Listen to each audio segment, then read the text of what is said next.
अगर आप अपनी परीक्षा को लेकर बहुत डरे हुए हैं, आप अच्छा करेंगे, क्या ऐसा है? क्योंकि तैयारी नहीं है, आपके भविष्य के दरवाजे बड़े पैमाने पर खुल जाएंगे अगर आप स्कूल में फर्स्ट न आए।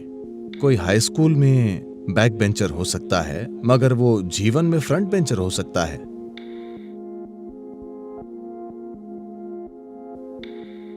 डर एक काबिलियत क्यों है?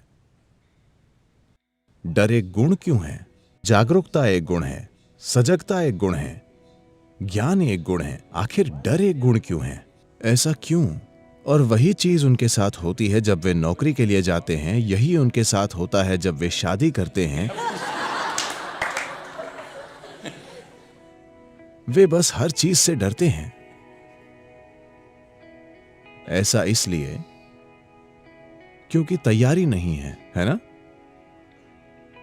वजह यही है कि आप किसी चीज को लेकर घबराए हुए हैं। तो अगर आप अपनी परीक्षा को लेकर बहुत डरे हुए हैं, आप अच्छा करेंगे, क्या ऐसा है? आप किसी इंटरव्यू के लिए बहुत डरे हुए हैं, आपको अच्छा करना चाहिए, क्या ऐसा है? आप शादी करने से बहुत डरे हुए हैं, आपको अच्छा करना चाहिए। मैं लोगों को हर चीज इसी तरह लेते हुए देखता हूं। इसका क्या मतलब है? इसलिए कोई ऐसे सोचता है, बोर्ड परीक्षा, आगे जाकर मेरा क्या होगा? आपके भविष्य के दरवाजे बड़े पैमाने पर खुल जाएंगे अगर आप स्कूल में फर्स्ट न आए, क्योंकि फिर कई सारे अवसर होंगे। अगर आप 99% लाते हैं तो आप मेडिकल कॉलेज पहुंच जाएंगे, या आपको 90% आते हैं तो आप इंजीनियरिंग कॉलेज पहुंच जाएंगे। अगर आप 65% लाते हैं तो आपका जीवन खुल जाता है। आप वास्तव में चारों ओर देख सकते हैं, मैं अपने जीवन के साथ क्या कर सकता हूं।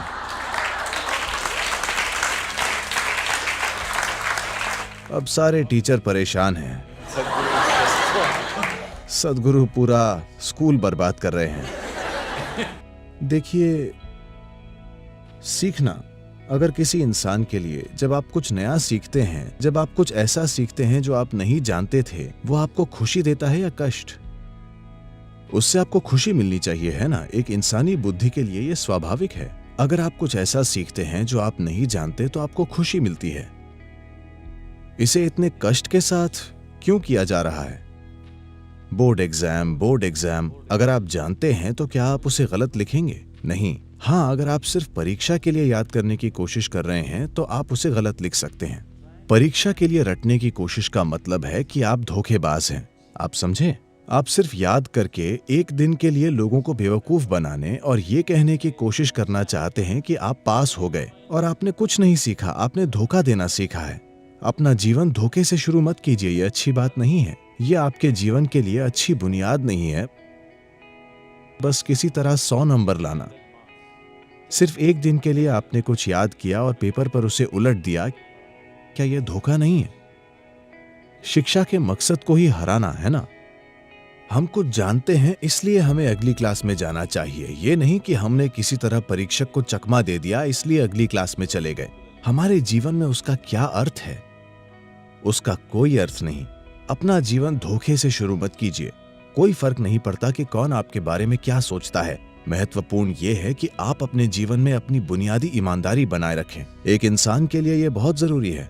मेरा विश्वास कीजिए, यह किसी को धोखा देने की बात नहीं है, यह किसी से बेहतर होने की बात नहीं है। यह है कि मैं यहाँ हूँ, मैं अपने समय का सबसे अच्छा इस्तेमाल करूंगा। जब मैं यहाँ हूँ, मैं पूरी कोशिश करूंगा। कोई फर्क नहीं पड़ता कि कोई इसे मंजूर करता है या नामंजूर।